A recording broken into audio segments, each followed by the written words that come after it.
அதுவும் அண்ணன் சுபவேந்தனுக்கு அவருக்கு பிடித்த கருப்பு சட்டையை போட்டு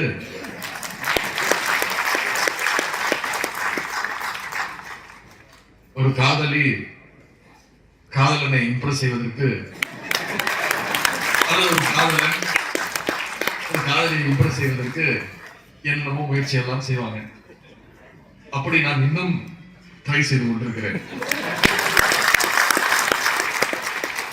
இதோடு சிறப்பு, சிவபேந்தன் அண்ணன் அவர்களும் இங்க முத்தராமன் அவர்களும் இங்க பேசியது போல, குறிப்பிட்டது போல, என்னுடைய இல்லத்திற்கு வந்து என்னை சந்திக்க வேண்டும் என்று நேரம் கேட்டாங்க. நீங்க எப்ப வேணா வரலாம் என்ன அப்படின்னு சொன்னேன். வந்தோடனே இப்படி ஒரு நிகழ்ச்சி இருக்குன்னு சொன்னோன்னே உடனே ஒத்துக்கிட்டேன், வந்துடுறேன் அப்படின்னு. நேரத்தையும் அவங்களே குறிச்சாங்க. இன்னைக்கு நவம்பர் 14 குழந்தைகள் தினம். நான் சொன்ன நிச்சயமாக பள்ளிக்கல்வித்துறை அமைச்சர் ஒவ்வொரு வருஷமும் ஏதாவது நிகழ்ச்சி நடத்துவார் பள்ளிக்கல்வித்துறை சார்பாக. இந்த முறை அவர்கிட்ட சொல்லிடுங்க, நிகழ்ச்சியை காரைக்குடியில் வச்சுக்க சொல்லுங்க, அப்படியே வந்து வசதியாக இருக்கும் அப்படின்னு சொன்னாங்க.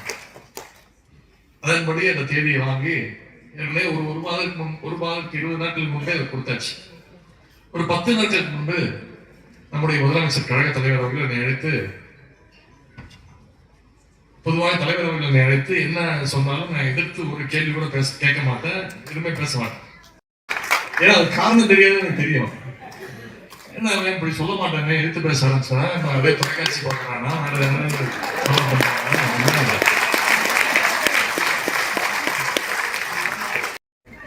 எதுக்கு அப்படின்னா, என்ன சொல்றீங்க,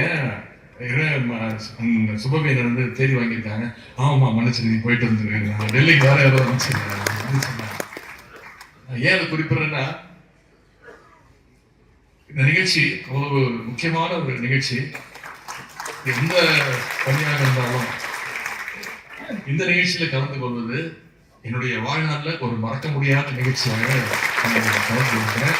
பேசும்போதெல்லாம் குறிப்பிட்டு சொன்னாங்க, துணை முதலமைச்சரே வந்திருக்காரு. நிஜமா சொல்றேன், அந்த எண்ணத்தோடு நான் வரவில்லை. உங்க வீட்டு பிள்ளையாக, உங்க குடும்பத்துல ஒருவனாக நான் வந்திருக்கேன்.